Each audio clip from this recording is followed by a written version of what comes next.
चलो एक बेसिक से सवाल का आंसर दो, हमें आज़ादी कब मिली? हमें मतलब इंडिया को। ऑब्वियसली हम सारे इंडियन, हम जानते हैं हमें आज़ादी मिली 1947। लेकिन अगर मैं आपसे कहूँ कि हमें आज़ादी इससे कई साल पहले मिल जाती, दैट इज़ 1857 में, तो क्या आप मेरी बात का भरोसा करेंगे? बिल्कुल करेंगे। अगर आप ये लेक्चर पूरा देखेंगे तो बहुत ही क्विकली हम समझने की कोशिश करते हैं कि 1857 ये ऐसा साल था जब बहुत ड्रास्टिक कुछ चेंज हुआ इंडिया के लिए। ठीक है, वो क्या था हम देखते हैं आगे। चलो सबसे पहले ये समझो कि हमें इतना तो मालूम है कि हम ब्रिटिशर्स की कॉलोनी थे। ठीक है, मतलब ब्रिटिशर्स कहाँ से आए थे? जो कि ब्रिटेन से आए थे। उन्होंने हमको कैद करके रखा। कैद करके मतलब उन्होंने हमको कॉलोनी बना के रखा, हमको गुलाम बना कर रखा। राइट। अब क्यों आए, कैसे आए?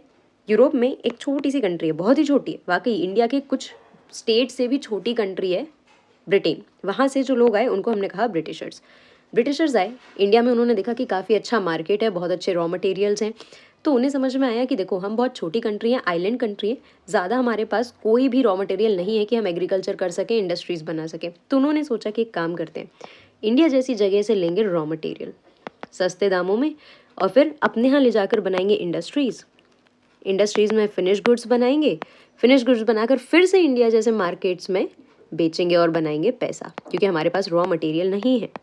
राइट। उनके पास हमसे कम पॉपुलेशन थी, उनके पास हमसे कम रिसोर्सेज थे, लेकिन उनके पास अपॉर्चुनिटी को यूज़ करने वाला दिमाग हम सबसे बहुत पहले आ गया था। ठीक है, तो उन्होंने इस अपॉर्चुनिटी का यूज़ किया और वो आ गए इंडिया। यहाँ पर आकर धीरे धीरे उन्होंने ट्रेड जमाया। ट्रेड के बाद उन्होंने पॉलिटिकल मैटर्स में इंटरफेयर करना चालू कर दिया। ठीक है, जैसे कि हमने चैप्टर 2 में देखा था, फ्रॉम ट्रेड टू टेरिटरीज।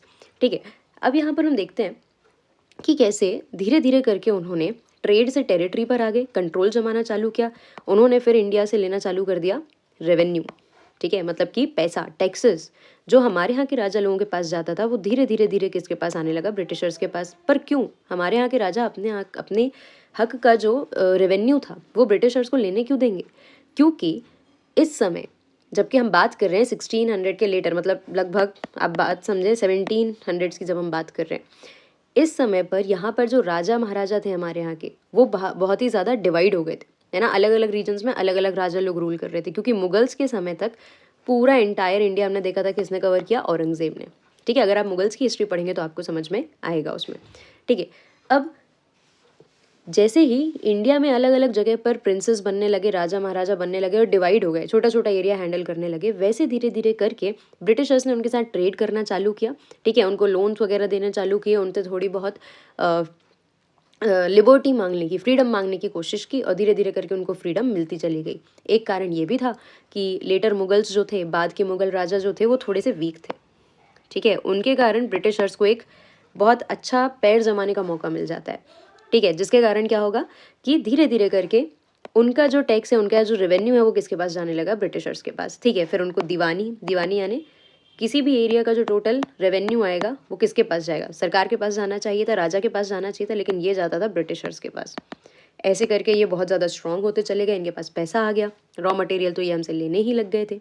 फिर इन्होंने क्या किया? इंडस्ट्रीज़ बना ली, तो हमारे यहाँ के मार्केट को कैप्चर कर लिया, क्योंकि हमारे यहाँ के जो ट्रेडर्स थे, मान लो हमारे यहाँ पर कपड़ा बनाने वाला एक व्यापारी है। ठीक है, अब वो हाथ से काम कर रहा है, हैंडलूम से काम कर रहा है, चरखे से काम कर रहा है। ठीक है, लेकिन ब्रिटिशर्स कर रहे हैं फैक्ट्री से काम। हमारे यहाँ एक शर्ट बनाने में बहुत समय लग जा रहा है, बहुत मेहनत लग जा रही है, वो एक दिन में बहुत सारी शर्ट्स बना के, हज़ारों शर्ट्स बना के रख दे रहे हैं और मार्केट में बेच दे रहे हैं। इंडस्ट्री में बना हुआ कपड़ा सस्ता होगा, हमारे यहाँ का बना हुआ कपड़ा, हाथों से बना हुआ कपड़ा महंगा होगा, जिसके कारण हमारे यहाँ के ही लोगों ने सस्ता सामान खरीदना चालू कर दिया और हमारे यहाँ का सामान कम खरीदने लगे। तो मार्केट ऐसे करके हमारा डिस्ट्रॉय होने लगा और वो हमारे मार्केट को कैप्चर करने लग गए। धीरे धीरे करके ब्रिटिशर्स ने बहुत ज़्यादा बड़ा पैर जमा लिया। ठीक है, जिसके कारण क्या हुआ?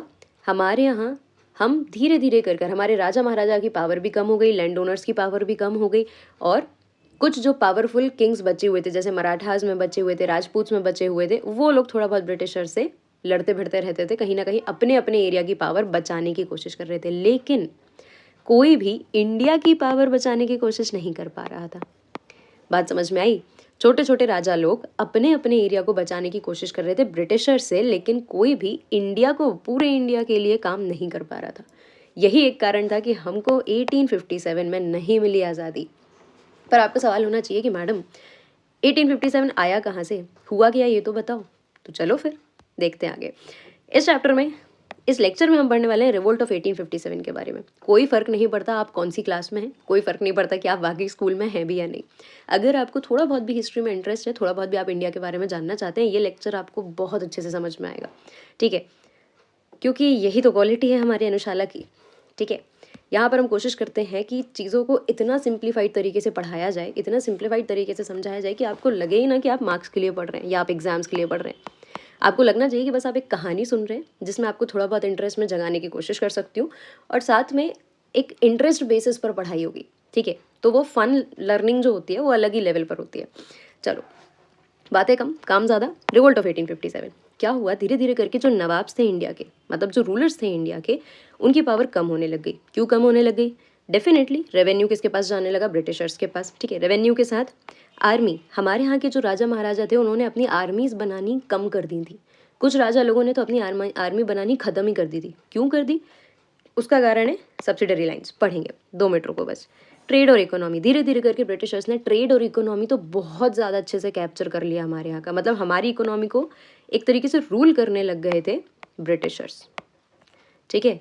उसके बहुत सारे कारण हैं। उन्होंने हमसे सस्ते दाम में रॉ मटेरियल लिया, फिर इंडस्ट्रीज़ में सामान बनाया, हमारे मार्केट्स को कैप्चर किया, हमारे यहाँ के ही मनी को, हमारे यहाँ के ही रेवेन्यू को यूज़ करके उन्होंने दूसरे देशों के साथ एक्सपोर्ट इम्पोर्ट करना चालू कर दिया था, ठीक है। तो बेसिकली इट्स लाइक कि कोई आपके घर में घुस के और आपके प्रॉपर्टी के पेपर बेच के खुद के लिए पैसा कमा ले रहा है और आपको पूछ भी नहीं रहा, राइट। और अगर आप अपने हक की बात कर रहे हो तो वहाँ पर आपको सप्रेस कर दिया जा रहा है। ये हो रहा था इंडिया में। गेटिंग? आगे बढ़ते हैं।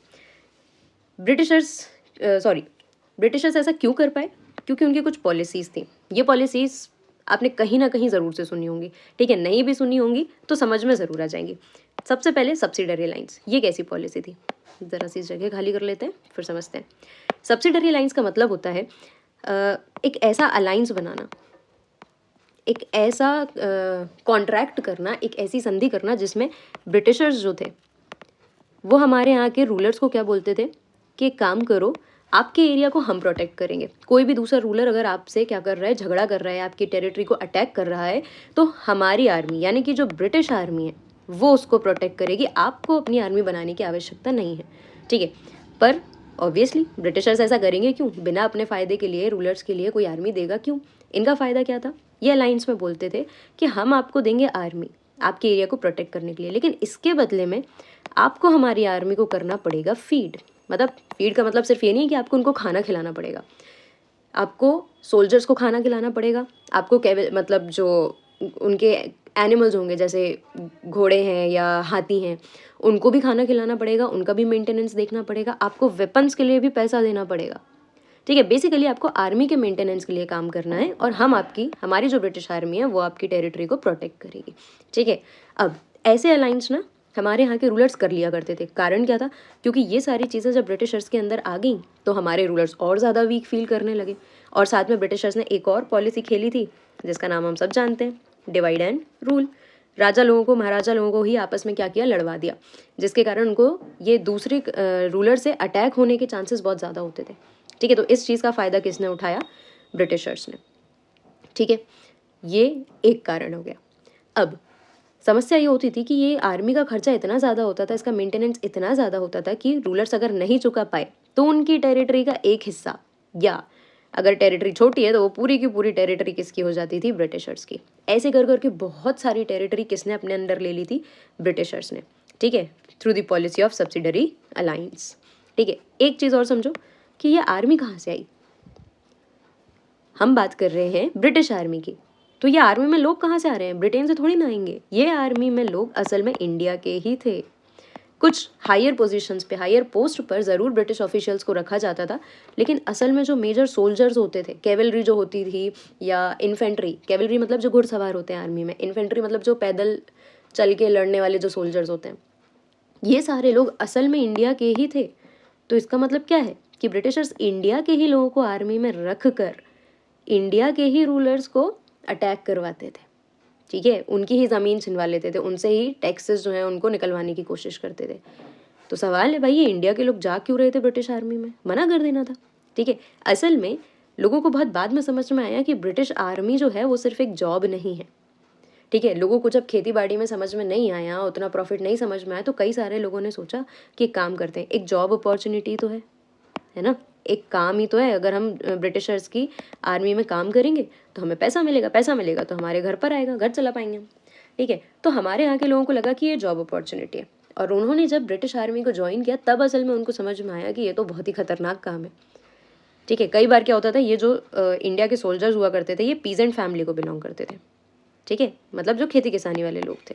अब मान लो पीजेंट को बोला गया है, ए नाम का एक पीजेंट है, इसको बोला गया है कि आपको 100 रुपीज़ टैक्स पे करना है सपोज। ठीक है, अब मान लो ये 100 रुपीज़ टैक्स नहीं पे कर पाया, इसको 1-2 बार वार्निंग मिली, ये तो भी नहीं कर पाया क्योंकि इसको प्रॉफिट नहीं हुआ या इसकी इनकम नहीं हुई या क्रॉप खराब हो गई या वॉट एवर।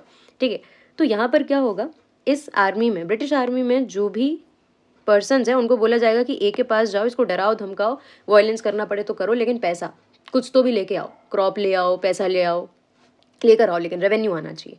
ठीक है, अब अगर ये ए जो व्यक्ति है इसका ही बेटा ब्रिटिश आर्मी में है तो क्या ये अपने घर जाकर ये काम कर पाएगा? करना पड़ता था। ठीक है, तो इस प्रकार के बहुत सारे मेंटल प्रेशर भी होते थे किसके ऊपर? ब्रिटिश आर्मी के सोल्जर्स के ऊपर, जो कि असल में इंडियंस ही थे। राइट, तो ये आर्मी भी बाद में जाके, सोल्जर्स भी आगे जाके रिवोल्ट ऑफ 1857 का बहुत बड़ा कारण बनेंगे। ठीक है, असल में मेन कारण बनेंगे। थोड़ा सस्पेंस रहने दो, आगे पढ़ेंगे। दूसरा कारण है डॉक्ट्रिन ऑफ लैप्स, दूसरी पॉलिसी है डॉक्ट्रिन ऑफ लैप्स। अब ये क्या था? डॉक्ट्रिन ऑफ लैप्स आप सबसे ज़्यादा अच्छे से रिलेट कर पाएंगे रानी लक्ष्मीबाई से। ठीक है, ऐसा क्यों? डॉक्ट्रिन ऑफ लैप्स की जो पॉलिसी है वो क्या कहती थी?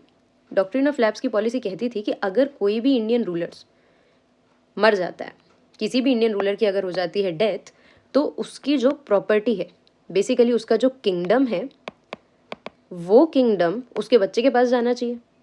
यही तो होता है ना, नॉर्मली राजा का बेटा ही बनेगा राजा। लेकिन क्या हो रहा था कि अगर मान लो ये जो राजा है जिसकी डेथ हुई है उसका कोई भी खुद का लीगल हेयर नहीं है, मतलब लीगल उसका खुद का कोई बच्चा नहीं है, अडॉप्टेड बच्चा है, और ये जो बच्चा है ये भी बेटी नहीं होनी चाहिए, बेटा होना चाहिए।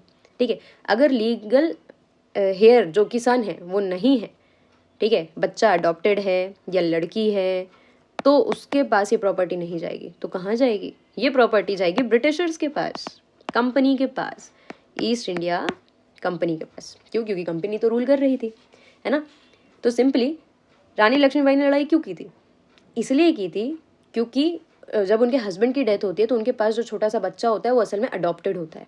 ठीक है, तो रानी लक्ष्मीबाई का कहना होता है कि जब ये मेरा बच्चा बड़ा होगा तो यही बनेगा झांसी का राजा। लेकिन ईस्ट इंडिया कंपनी बोलती है कि नहीं, ये तो पॉसिबल ही नहीं है। क्यों नहीं है? क्योंकि डॉक्ट्रिन ऑफ लैप्स लगा दी है हमने तो। ठीक है, तब रानी लक्ष्मीबाई जो है वो लड़ाई करती हैं कि भाई मैं अपनी झांसी नहीं दूंगी।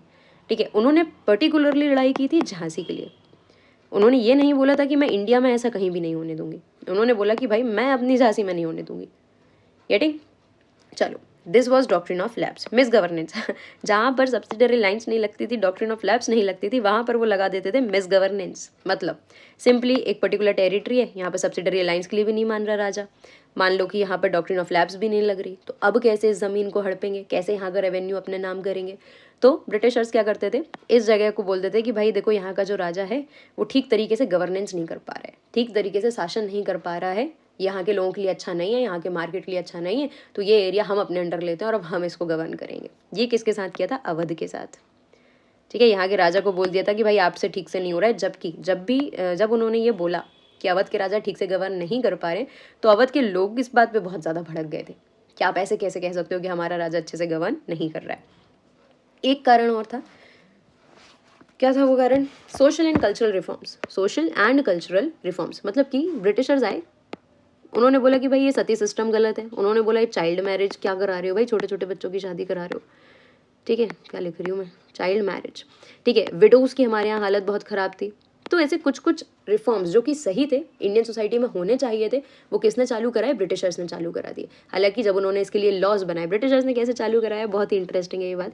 ब्रिटिशर्स ने चालू कराया लॉ बना के। उन्होंने बोला कि भाई कोई भी सती सिस्टम प्रैक्टिस करता दिख गया तो हम, सती सिस्टम क्या था, अगर किसी के हस्बैंड की डेथ हो जाती है तो वो जो वाइफ है, विडो जो है, उसको बोला जाता था कि आपको इस हस्बैंड की जो चिता है उस पर जिंदा जल के अपनी जान दे देनी चाहिए, क्योंकि अगर आप जिंदा बचते हो तो सोसाइटी में विडोज़ की कंडीशन बहुत ख़राब है। ठीक है, तो ऐसे सती कंपलसरी हो गया था लोगों के लिए, और अगर कोई फीमेल सती प्रैक्टिस को फॉलो नहीं करती थी तो उसको बहुत अनलकी ट्रीट किया जाता था और उसकी विडो, एज अ विडो उसकी लाइफ बहुत ख़राब होती थी।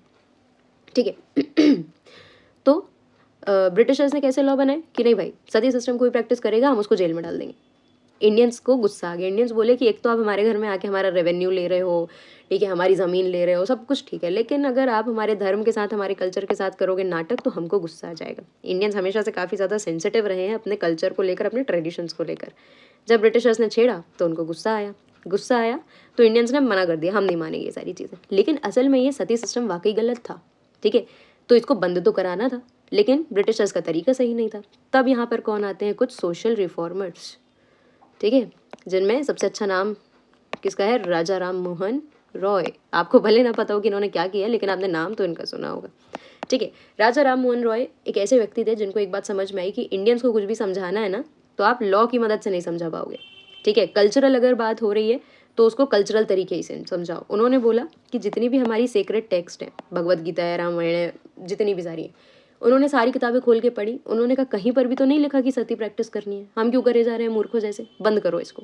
जब उन्होंने लोगों को बताया, जब उन्होंने हिंदूज को पकड़ के ये बात बताई कि भैया सती सिस्टम कहीं भी नहीं लिखा है प्रैक्टिस करने के लिए हमारे सेक्रेट टेस्ट में, ठीक है, तो हमें नहीं करना चाहिए, तब लोगों को समझ में आया कि हाँ ये वाकई गलत है, और उन्होंने इसको प्रैक्टिस करना बंद कर दिया, ठीक है। तो राजा राम मोहन रॉय ने काफ़ी स्मार्ट तरीका निकाला जो कि आगे के रिफॉर्मर्स ने भी फॉलो किया, ठीक है।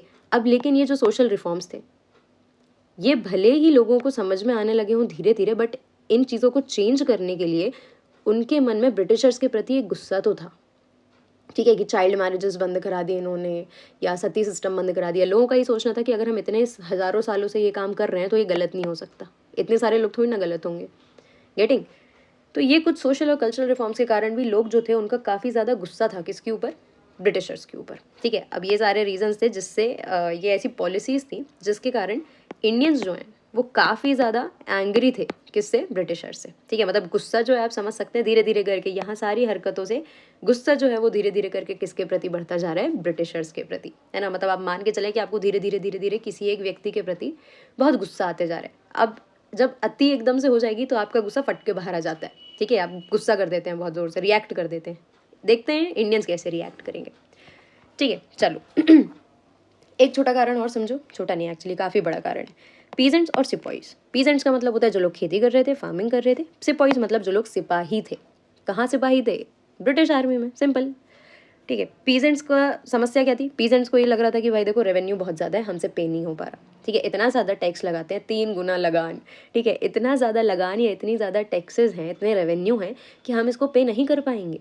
और हम नहीं पे कर पाएंगे तो क्या होगा, हमारे जो लैंड राइट्स हैं, मतलब हमारी खुद की ज़मीन पर जो पुश्तैनी ज़मीन है जिस पर हम मतलब हमारी फैमिलीज़ ने कई सालों से इस पर खेती की है, वो ज़मीन हमसे छीन ली जाएगी। तो हमारे खुद के जो ज़मीन है, लैंड जो हमारे खुद के हैं, उस पर हमारे राइट्स जो हैं वो सिक्योर नहीं है, उनको हमसे कभी भी छीना जा सकता है अगर हम रेवेन्यू पे नहीं कर पाए तो। इस बात से बहुत ज़्यादा परेशान कौन थे, पीजेंट्स, ठीक है।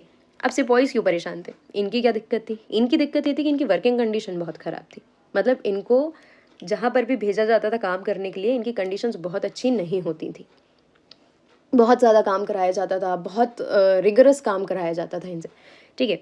पेमेंट भी बहुत कम थी, बहुत ही कम पैसा देते थे उनको, ठीक है। साथ में रिलीजियस और कल्चरल बिलीव्स भी थे सिपाहीज के। उस समय पर यह माना जाता था कि कोई भी व्यक्ति अगर किसी भी रिवर बॉडी या किसी भी सी को, है ना, किसी भी समुद्र को अगर पार कर लेगा, ठीक है, तो उसकी जो सिटीजनशिप है, मतलब उस समय ऐसा माना जाता था कि अगर जैसे मैं इंडियन हूँ और मैं अगर कोई समुद्र पार कर लूँ तो असल में मैं इंडियन नहीं कहलाऊंगी फिर, ठीक है, मेरी या जो मेरी कास्ट है वो मेरे से छिन जाएगी, है ना, ये लोगों का मानना था। लेकिन ब्रिटिशर्स बोलते थे कि भैया अगर हम आपको म्यांमार भेज रहे हैं, उस समय जो कि बर्मा था, अगर हम आपको वहाँ भेज रहे हैं तो आपको जाना पड़ेगा। ये आप फिर इसमें आपके कोई नाटक नहीं चलेंगे कि हमारी कास्ट खत्म हो जाएगी, हमारा रिलीजन खत्म हो जाएगा, ये सब ब्रिटिशर्स नहीं मानते थे, लेकिन इंडियंस तो मानते थे। तो इस चीज़ पर काफ़ी ज़्यादा गुस्सा कौन होते थे, सिपाहीज। दूसरा एक और समस्या ये थी कि बहुत सारे सिपाहीज, लगभग ज़्यादा से ज़्यादा सिपाहीज पीजेंट फैमिलीज़ को बिलोंग करते थे, और जब रेवेन्यू पे नहीं कर पाते थे पीजेंट्स तो इन्हीं लोगों को भेजा जाता था कि जाओ ये XYZ गाँव में जाओ और यहाँ से रेवेन्यू लेके आओ बाय हुक और बाय क्रुक, ठीक है। तो अपनी ही फैमिलीज़ पर, अपने ही गाँव वालों पर अटैक करना, अपने ही गाँव वालों को मारना पीटना किसको नहीं अच्छा लग रहा था, सिपाहीज को, ठीक है। उनके लिए ये बहुत ही ज़्यादा मेंटली टॉर्चर कराने वाला काम हो जा रहा था, ठीक है। तो इन सारी चीज़ों को लेकर कौन बहुत ज़्यादा गुस्सा थे, सिपाहीज, ठीक है। और कुछ कारण भी थे, देखो यप्स। एक कारण और समझ लो, यहीं पर समझ लेते हैं ज़रा आगे बढ़ने के पहले। कुछ और रिलीजियस बिलीव्स भी थे कि सिपॉइज़ को बोला जाता था कि आपको क्या करना है, नए नए वेपन्स जो थे या टूल्स जो थे, ठीक है, उन सबको यूज़ करने के फेवर में कौन नहीं थे, सिपॉइज़। ठीक है, उसके कारण क्या है समझते हैं। सबसे पहले ये देखो कि म्यूटिनी का मतलब क्या होता है और रेबेलियन का मतलब क्या होता है। धीरे धीरे होने लगी म्यूटिनीज, और म्यूटिनीज जब बहुत ज़्यादा बढ़ गई तो वो बन गया रेबेलियन। ठीक है, म्यूटिनी क्या थी? म्यूटिनी का सिंपल मतलब ये होता है कि जब भी आर्मी के जो सोल्जर्स होते थे, है ना, आर्मी के सोल्जर्स अगर अपने ऑफिसर की बात मानने से मना कर दें, डिसओबे कर दें उनको, ठीक है, उनके ऑर्डर को मानने से मना कर दें, तो इसको हम कहते थे सिपॉय म्यूटिनी। इसको हमने क्या बोला है? Sepoy mutiny. बहुत सारी अलग अलग जगह पर क्या हुआ, सिपॉयज ने अपने अपने ऑफिशियल्स की बात मानने से इनकार कर दिया। ठीक है, तो जब उन्होंने इनकार किया तो ब्रिटिशर्स ने उनके अगेंस्ट लेने चालू कर दिए एक्शन। ठीक है, ऐसा ही एक केस हुआ मई 1857 में। जी हाँ, अब हम शुरू हो गए, मतलब हम एंटर कर चुके हैं 1857 में। 1857 में क्या हुआ, बहुत सारी अलग अलग जगह पर सिपॉय म्यूटिनीज होने लगी। लोग मना करने लगे, ब्रिटिश आर्मी के जो सोल्जर्स थे उन्होंने मना कर दिया कि भाई हम आपकी बात नहीं मानेंगे। ठीक है, हम नहीं जाएंगे रेवेन्यू ज़बरदस्ती इकट्ठा करने अपने घर वालों से या अपने गाँव वालों से। कहाँ से शुरू हुई ये म्यूटिनी? मेरठ से। ठीक है, असल में इतनी ज़्यादा सिपॉय म्यूटिनीज होने लगी थी कि उसको 19th सेंचुरी में जहाँ जहाँ ब्रिटिशर्स की कॉलोनी थी, बोल दिया गया था कि ये सबसे बड़ा बिगेस्ट आर्म्ड रेजिस्टेंस है। रेजिस्टेंस यानी किसी भी चीज़ को नकारना, किसी भी चीज़ के अगेंस्ट जाना। ठीक है, और आर्म्ड मतलब हथियारों के साथ। तो हम लड़ने के लिए जो है वो तैयार हो चुके थे। मेरठ से दिल्ली कैसे पहुँचे? ठीक है, मेरठ में धीरे धीरे करके सिपॉय म्यूटिनी हुई, लेकिन ऐसा क्या हुआ कि ये कहानी इतनी लंबी खींची कि दिल्ली चली गई। ठीक है, और दिल्ली जाने के बाद हुआ क्या, ये देखेंगे। 29 मार्च 1857 को क्या होता है, मंगल पांडे नाम के एक सोल्जर को हैंग्ड टिल डेथ की सज़ा मिल जाती है, यानी फांसी की सज़ा मिल जाती है। मंगल पांडे मूवी भी देखी होगी, नाम भी सुना होगा। ठीक है, अब मंगल पांडे को क्यों फांसी हुई, कारण क्या था? क्योंकि इन्होंने ना बैरकपुर नाम की एक जगह पर अपने एक ऑफिसर पर अटैक कर दिया। अब ऐसी बिना कारण तो किया नहीं होगा। कारण क्या था? किसी एक छोटी सी गलती पर मंगल पांडे का जो रेजिमेंट, यानी मंगल पांडे की जिस ग्रुप में मंगल पांडे सोल्जर होते हैं, ठीक है, उस ग्रुप के 2 सिपॉइज़ को, ठीक है, मतलब 2 सिपॉइज़ को उस ग्रुप के, इनकी कंपनी का या इनकी जो ग्रुप था उसका जो ऑफिसर होता है वो बहुत मारता है। ठीक है, मतलब बहुत ही ज़्यादा वायलेंस करते हैं उनके प्रति। ये देखकर मंगल पांडे को गुस्सा आ जाता है कि किसी भी छोटी गलती के लिए आप किसी भी सोल्जर को इतना ज़्यादा नहीं मार सकते, इतना टॉर्चर नहीं कर सकते। ठीक है, तो मंगल पांडे गुस्से में जाके क्या करते हैं, जिस ऑफिसर ने उन 2 सिपॉइज़ को, उनके 2 साथ वाले सिपॉइज़ को मारा था, उनको जाके गोली मार देते हैं। ठीक है, तो इसके अगेंस्ट उनको सज़ा मिलती है कि उनको फांसी पर चढ़ा दिया जाएगा। कब? 29 मार्च 1857। जब मंगल पांडे को फांसी पर चढ़ाया जाता है तो सारे सिपॉइज़ के बीच में बहुत ज़्यादा गुस्सा आ जाता है। ठीक है, बहुत ज़्यादा एजिटेशन आ जाता है कि ये कैसे होने लग गया। ठीक है, जब ये होता है तो और ज़्यादा अटैक होते हैं ऑफिशियल्स के ऊपर। ठीक है, एक और बड़ा कारण सामने आ जाता है कि सिपॉइज़ को बोला जाता है थोड़े दिन बाद, मंगल पांडे को जब फांसी पे चढ़ाया जाता है उसके थोड़े दिन बाद उनको बोला जाता है कि उनको नई गन्स जो आई हैं, न्यू गन्स जो आई हैं, उनको यूज़ करना है। और न्यू गन्स को यूज़ करने के लिए उनको क्या करना पड़ेगा, एक कार्ट्रिज नाम का एक सब्सटेंस होगा, एक थैली जैसी होगी, उसको दांत से फाड़ के उसके अंदर जो सब्सटेंस है उसको बंदूक में भर के चलाना पड़ेगा। ठीक है, असल में समस्या ये थी कि जो कार्ट्रिज का पाउच था ये बना हुआ था, मतलब ऐसे लोगों के बीच में ये खबर फैल रही थी सिपॉइज़ के बीच में कि ये बना हुआ है पिग और काऊ के फैट से, उनकी चर्बी से। ठीक है, जिसको आपको दांत से छील के खोलना है। तो ये जब लोगों को समझ में आता है, सिपॉइज़ को समझ में आता है, तो वो साफ मना कर देते हैं, भाई हम नहीं यूज़ करेंगे। कारण क्या है? ज़्यादातर हिंदू और मुस्लिम्स थे ब्रिटिश आर्मी में। हिंदूज़ के लिए काऊ बहुत ज़्यादा सेक्रेड एनिमल है, मुस्लिम्स में पिग जो है, ठीक है, उसको एकदम ही क्या बोलेंगे, पिग को सबसे ज़्यादा अवॉइड किया गया है मुस्लिम रिलीजन में कि भाई कुछ भी खाओ, पिग का जो फैट है उसको, पिग का जो मीट है उसको बिल्कुल नहीं खाना, वो उनके लिए बहुत ज़्यादा खतरनाक है, उनके धर्म में अलाउड नहीं है बेसिकली, अगर मैं कहूँ सिंपल भाषा में। तो हिंदू मुस्लिम दोनों मना कर देते हैं और दोनों के बीच में बहुत गुस्सा आ जाता है। फिर थोड़े दिन बाद कुछ ऐसे र्यूमर्स फैलने लगते हैं कि इनको जो खाना दिया जाता है उसमें आटा जो होता है, फ्लार जो होता है, उसमें जानवरों की हड्डियों को पीस कर मिला दिया जाता है। ठीक है, तो ये सारी खबरें जब फैलने लगी तो इन लोगों को बहुत ज़्यादा गुस्सा आने लग गया, अग्रेशन बहुत ज़्यादा बढ़ गया सिपॉइज़ के बीच में। ठीक है, जब लोगों ने कार्ट्रिजेस वगैरह यूज़ करने से मना कर दिया तो कंपनी ने एक साथ आर्मी से 85 सिपाहीज को डिसमिस कर दिया, मतलब नौकरी से निकाल दिया। चलता था, ठीक है, नौकरी से निकाल दिया, कोई दिक्कत नहीं है। बड़ी समस्या ये हो गई कि नौकरी से निकाला तो निकाला, 10 साल की जेल दे दी कि आगे से आप कंपनी की किसी भी जॉब में नहीं आ सकते, और साथ में आज से आपको 10 साल की जेल, जस्ट बिकॉज आपने हमारे ऑर्डर्स को फॉलो करने से मना कर दिया। ये तो काफ़ी गलत था, ठीक है। ये कब हुआ? 9 मई को। जब ये हुआ, इन्होंने 10 साल के लिए जेल में डाल दिया सिपाहीज को, तो 10 मई अगले ही दिन बहुत सारे सोल्जर्स जो हैं वो कहाँ चले गए? वो बढ़िया मेरठ की जेल में गए, ठीक है। ये कहाँ दिया था उनको? मेरठ की जेल में रखा गया था। मेरठ की जेल में गए एक साथ बहुत सारे लोग, ठीक है। उन्होंने जो भी इम्प्रिजन्ड, मतलब जिनको भी जेल में रखा गया था, ये 85 सिपाहीज को, इनको छुड़ा लिया, वहाँ से रिलीज़ करवा लिया, ठीक है। कैसे रिलीज़ कराया? बात करके नहीं, लड़ाई करके, अटैक करके ऑफिशियल्स के ऊपर। बहुत सारे ऑफिशियल्स को अटैक किया, मार दिया, और वहाँ पर जेल में जितने भी आर्म्स यानी जितने भी वेपन्स थे उन सबको उठाकर अपने साथ ले आए। अब ये जो एक्ट हुआ, आपको क्या लगता है ब्रिटिशर्स इससे शांत रहेंगे? नहीं, ठीक है। लेकिन हमारे सिपाहीज भी शांत नहीं रह रहे थे। इन्होंने खुद ही बोल दिया था कि भाई अब ये जो है, ये हम सिपाहीज का फिरंगी यानी कि ब्रिटिशर्स के अगेंस्ट एक वॉर है, ठीक है। मतलब दे वर सो मच एजिटेटेड कि अब उनको कुछ नहीं दिख रहा, उनको आर या पार वाली लड़ाई दिख रही है कि भाई अब तो मर जाए तो मर जाए, चलेगा, लेकिन इन लोगों को हराना है, इनके साथ काम नहीं करना है, ठीक है। लेकिन देखो अब क्या होगा, सिर्फ एक छोटी सी जगह मेरठ से और सिर्फ सिपाहीज लड़कर आपको लगता है ब्रिटिशर्स से जीत पाते? नहीं, ठीक है। तो इनको एक बात समझ में आई कि भाई राजा एक होना बहुत ज़रूरी है, वी नीड अ लीडर। अब लीडर किसको बनाएंगे? ब्रिटिशर्स ही तो थे, ठीक है। तो इन्होंने सोचा एक काम करते हैं, लीडर बनाने के लिए ना किसी एक व्यक्ति को ढूंढते हैं। फिर उन्होंने सोचा होगा कि अच्छा, मुगल्स के मतलब ब्रिटिशर्स के पहले कौन था?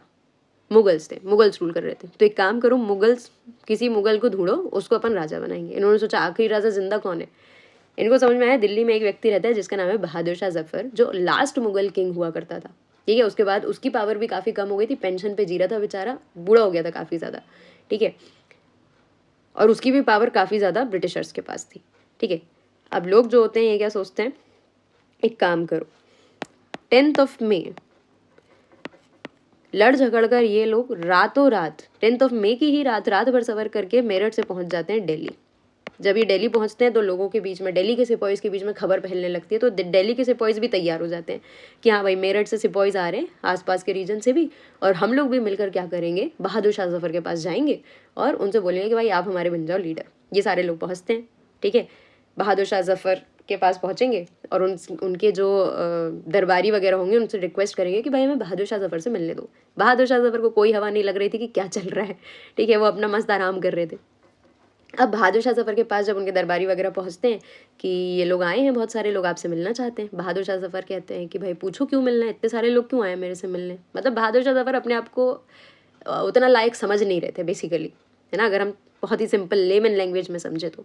लेकिन जब सिपाहीज जाते हैं तो सिपाहीज बताते हैं उनको कि भाई हम ब्रिटिशर्स के अगेंस्ट कर रहे हैं लड़ाई और हम आपको अपना लीडर बनाना चाहते हैं। बहादुर शाह जफर बोलते हैं पागल हो गए तुम, एक तो मैं बूढ़ा आदमी, मेरे पास पावर वैसे ही नहीं है, ठीक है। अब तुम क्यों मेरे को और ज़्यादा शर्मिंदा करा रहे हो, है ना। हमें पता है कि हम हारने वाले हैं ब्रिटिशर से, मैं नहीं लड़ पाऊंगा उनके अगेंस्ट, ठीक है। लेकिन लोग जो हैं वो असल में बहादुर शाह जफर को कोई ऑप्शन देने गए ही नहीं थे।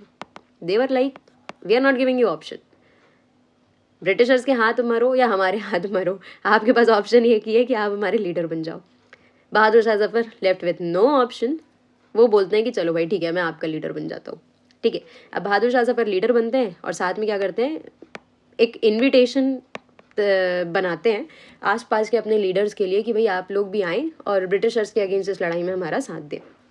कई सारे लोग आते भी हैं, ठीक है। रिबेलियन जो है वो बहुत सारी जगह पर फैलता है, जैसे कि दिल्ली रीजन में फैलेगा, कानपुर, लखनऊ, इन सारी जगह पर मेजरली रिबेलियन पहुंचेगा, ठीक है। मतलब लोग रिवोल्ट करने के बारे में सोचेंगे।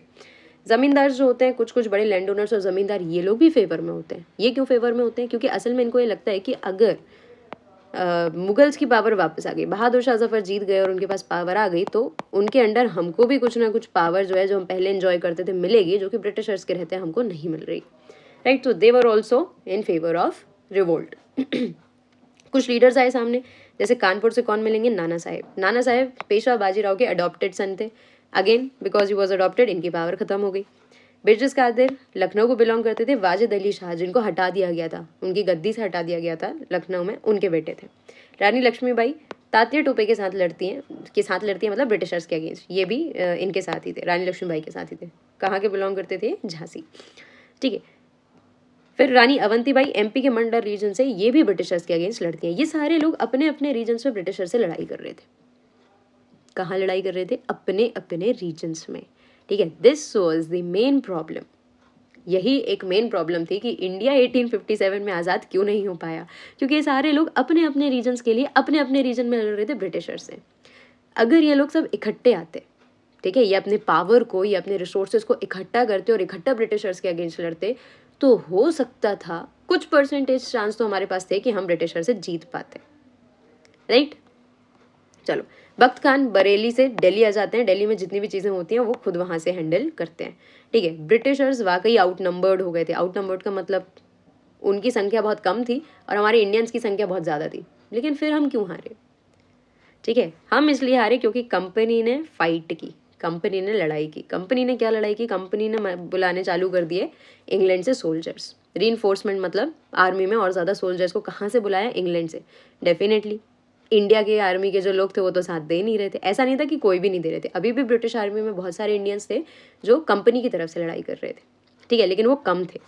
नए लॉज बनाए, ऐसे लॉज बनाए जिसमें जो लोग रिवोल्ट कर रहे हैं, है ना, जो लोग ब्रिटिशर्स के अगेंस्ट जा रहे हैं, उनको पनिशमेंट देना ईजी हो जाए, ठीक है। फिर इन्होंने बहुत मेहनत के साथ सितंबर 1857 में दिल्ली को रिकैप्चर कर लिया। और फिर दिल्ली को रिकैप्चर कर लिया मतलब बहादुर शाह जफर को रिकैप्चर कर दिया। ठीक है। बहादुर शाह जफर को अरेस्ट किया गया और उनको रंगून भेज दिया गया। उनको कोर्ट ले जाया गया। वहाँ पे उनको बोला गया कि भाई इन्होंने ब्रिटिशर्स के अगेंस्ट जाने की हिम्मत की है और इनको हम सज़ा सुनाते हैं। ये जब तक जिंदा है इनको जेल में रहना पड़ेगा। कहाँ की जेल में रहना है? रंगून। ठीक है। हालांकि ये पूछेगा नहीं, बट ठीक है, याद रखने में क्या दिक्कत है। Same happened with his wife also. ठीक है। उनकी वाइफ को भी रंगून के जेल में डाल दिया गया। थोड़े समय बाद वहाँ पर बहादुर शाह जफर की डेथ हो जाती है।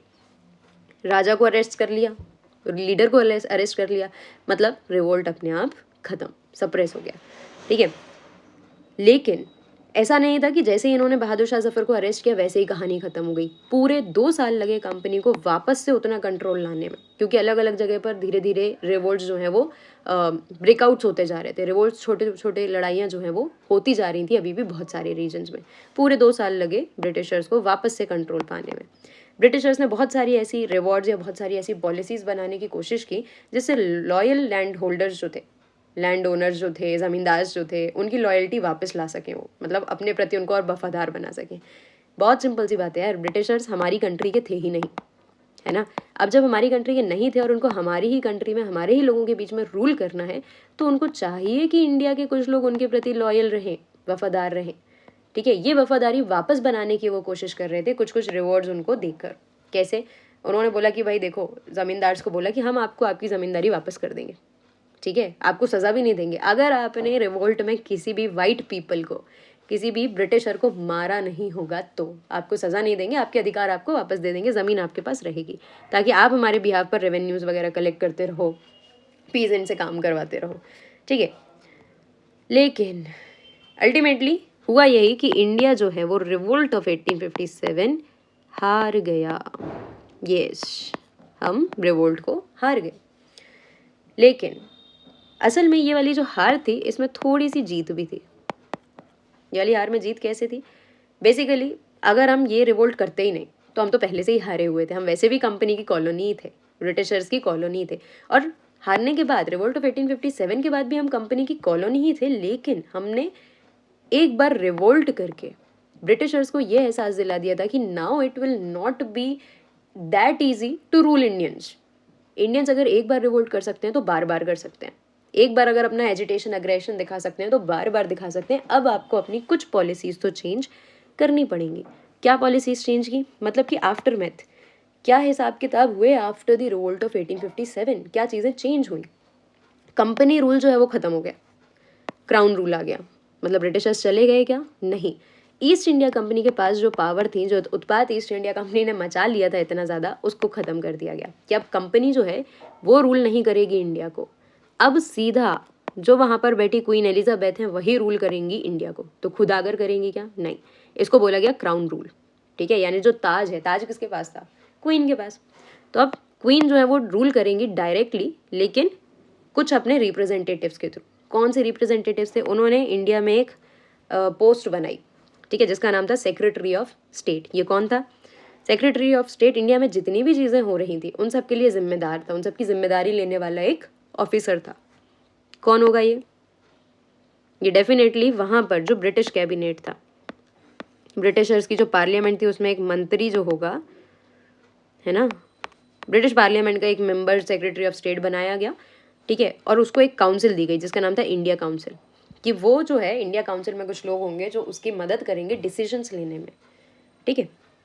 एक और व्यक्ति रखा गया गवर्नर जनरल ऑफ इंडिया। ये तो हालांकि पहले से एग्जिस्ट कर रहे थे, लेकिन इनकी पोजीशन को रीनेम किया गया। गवर्नर जनरल ऑफ इंडिया को हटाकर रखा गया वाइस रॉय। और ये वाइस रॉय कौन था? पर्सनल रिप्रेजेंटेटिव ऑफ क्राउन, जो डायरेक्टली क्राउन से बात, यानी क्वीन से डायरेक्टली बात करेगा कि भैया ऐसा ऐसा हो रहा है, क्या करना है, भैया नहीं दीदी ऐसा ऐसा हो रहा है, क्या करना है, ठीक है। तो पर्सनली क्राउन के रिप्रेजेंटेटिव को कहा गया हमारे यहाँ वाइस रॉय, ठीक है। इंडियन रूलर्स को बोला गया कि भैया एक काम करो, हमें ना तो सब्सिडरी अलाइंस रखनी है आपके साथ, ना हमें डॉक्ट्रिन ऑफ लैप्स रखनी है, ये सारी चीज़ें हम खत्म करते हैं, आप अपनी टेरिटरी अपने पास रखो, ठीक है। लेकिन आप बस इतना मान लो कि आपका एरिया अपने पास रहेगा, आपके किंगडम आपके पास रहेंगे, लेकिन आपको ये मानना पड़ेगा कि आप ब्रिटिश क्राउन के अंडर हो, ठीक है।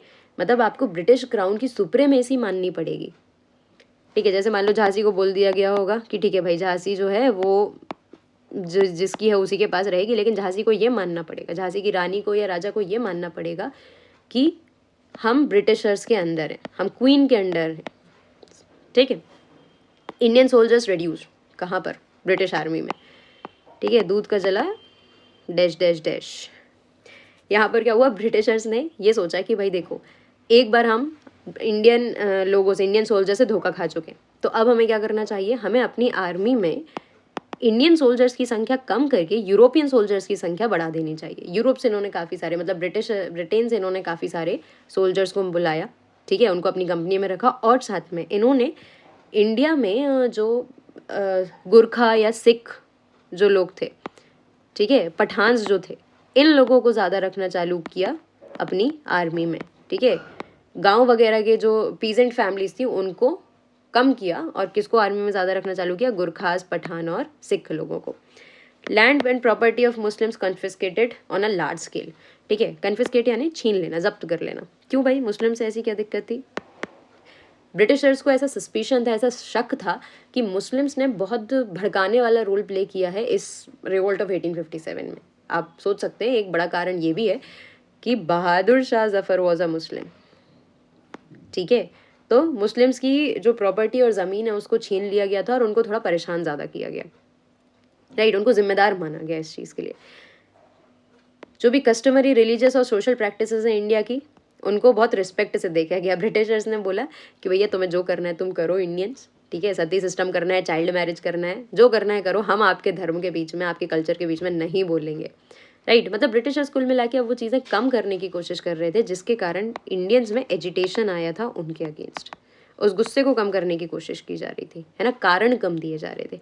लेकिन अच्छी बात ये थी कि तब तक ये सती और चाइल्ड मैरिज काफ़ी कम हो चुका था, क्योंकि इंडिया के ही कुछ लोग जो अवेयर थे, इंटेलेक्चुअल्स थे, जैसे कि राजा राम मोहन रॉय, है ना, इन लोगों ने ही ये चीज़ का जिम्मा उठा लिया था कि भाई हम, हाँ, ये गलत चीज़ें इनको कम करके रहेंगे, ठीक है। कुछ पॉलिसीज़ ऐसी बनाई गई जिसमें लैंडलॉर्ड्स और ज़मींदार के अधिकारों को बचाया गया। ये कैसी उल्टी गंगा है? हाँ, क्यों? क्योंकि उनकी लॉयल्टी चाहिए थी, वापस उनको लॉयल करना था, वफादार बनाना था कंपनी के प्रति, ठीक है। उनको बोला गया कि आपकी ज़मीन के अधिकार जो हैं वो आपके पास रहेंगे, बस आपको मतलब ब्रिटिश गवर्नमेंट के लिए काम करना है, ठीक है। कई सारे ज़मींदार करेंगे भी। बात समझ में आई? ठीक है। लेकिन इस रिवोल्ट ऑफ 1857 से इंडिया के लोगों के अंदर बहुत ज़्यादा कॉन्फिडेंस आया। अगर आप एक व्यक्ति को जानते हैं जिनका नाम है वीडी सावरकर, आई होप आप सबने इनका नाम सुना होगा। वीडी सावरकर जो हैं उन्होंने काफ़ी बाद में एक बात कही कि revolt of 1857 was the first war of Indian independence. मतलब इंडिया में हमें इंडिपेंडेंस भले ही बाद में मिला हो, लेकिन उसकी पहली लड़ाई जो थी वो 1857 ही थी, क्योंकि वाकई लोग इसमें इंडिया को मतलब वाकई इसमें इंडिया के लोगों ने बहुत बढ़ चढ़कर पार्टिसिपेट किया था ब्रिटिशर से आज़ादी लेने के लिए। लेकिन दिक्कत कहाँ थी? प्रॉब्लम थी यूनिटी ना होना, प्रॉब्लम थी यूनिटी ना होना। साउथ इंडिया के बहुत सारे लगभग स्टेट्स, बहुत सारे ऐसे किंगडम्स थे जिन्होंने रिवोल्ट ऑफ 1857 में पार्टिसिपेट ही नहीं किया। ये तो नॉर्थ इंडिया तरफ ही लिमिटेड होकर रह गया revolt of 1857। This was one of the major problem. अगर पूरे इंडिया के रूलर्स जो थे, किंग्स जो थे, वो मिलके अगर रिवोल्ट ऑफ 1857 में पार्टिसिपेट करते तो हमारे पास बहुत अच्छा मौका था, क्योंकि हमने देखा कि British soldiers were already out numbered. हमारी संख्या ज़्यादा थी, हम वाकई उनसे लड़ भिड़ कर इंडिया को आज़ाद करा पाते। लेकिन ठीक है, डेस्टिनी थी हमारी कि हमको कब मिलना था आज़ादी, 1947 में। ठीक है, तो रिवोल्ट ऑफ 57 की कहानी ये थी। 1857 की कहानी यहाँ पर ख़त्म हो जाती है। ठीक है, इसके बाद बहुत सारी चीज़ें चेंज होती हैं, क्या क्या पॉलिसीज़ चेंज होती हैं, ये सारा कुछ हम पढ़ चुके हैं। आई होप आपको ये कहानी समझ में आई होगी। अब आपको एक छोटा सा काम करना है। आपको ये वीडियो देखने के बाद अगर आपको अच्छा लगा, अगर आपने पूरा देखा या आपको कहानी समझ में आई, तो आप जाकर लाइक के बटन को प्रेस करना ना भूलें। ठीक है, और ये भूल भी जाओ तो प्लीज़ कमेंट करना मत भूलना। ठीक है, नीचे जाके आप मुझे कमेंट में बताएं कि आप किस स्टेज पर इस पर्टिकुलर वीडियो को देख रहे हैं। क्या आप वाकई 8th स्टैंडर्ड के स्टूडेंट हैं? क्या आप 9th-10th स्टैंडर्ड के स्टूडेंट हैं? आप पढ़ भी रहे हैं या नहीं, या आपने आउट ऑफ इंटरेस्ट इस वीडियो को देखा? और अगर आपको ये पसंद आया, अगर आपको पढ़ाने का तरीका पसंद आ रहा है, ठीक है, या आपको इसमें कुछ भी ऐसी वैल्यू समझ में आई है कि हाँ ये कंटेंट जो है अच्छा है, या ये कंटेंट आपको प्रमोट करना चाहिए, तो प्लीज़ इसको शेयर करना ना भूलें। आपका एक कमेंट और एक शेयर मेरी बहुत मदद कर सकता है और ऐसा कंटेंट बनाने के लिए एनकरेज करेगा, राइट? सो आई होप मुझे इस वीडियो के बाद थोड़े से एनकरेजमेंट की जो ज़रूरत पड़ेगी, ताकि मैं और ऐसे वीडियोस क्रिएट कर सकूं जो किसी एक पर्टिकुलर क्लास के लिए नहीं है, किसी एक पर्टिकुलर चैप्टर के लिए नहीं है, ठीक है, जो सिर्फ नॉलेज बेसिस पर है। क्योंकि मार्क्स तो क्या है, मार्क्स तो आ ही जाते हैं, सबके आ जाते हैं, थोड़ा बहुत पढ़ लेके सब मार्क्स ले आते हैं। Knowledge is important, interest is important, ठीक है, and more importantly stories are important. जितना ज़्यादा हम स्टोरीज़ के माध्यम से चीज़ों को समझते हैं, उतना ज़्यादा वो हमारे दिमाग में टिकती हैं, उतना ज़्यादा हम अवेयर होते हैं अपनी खुद की कंट्री के बारे में, खुद के लोगों के बारे में। So I hope you like the lecture. Thank you so much, keep watching and keep supporting.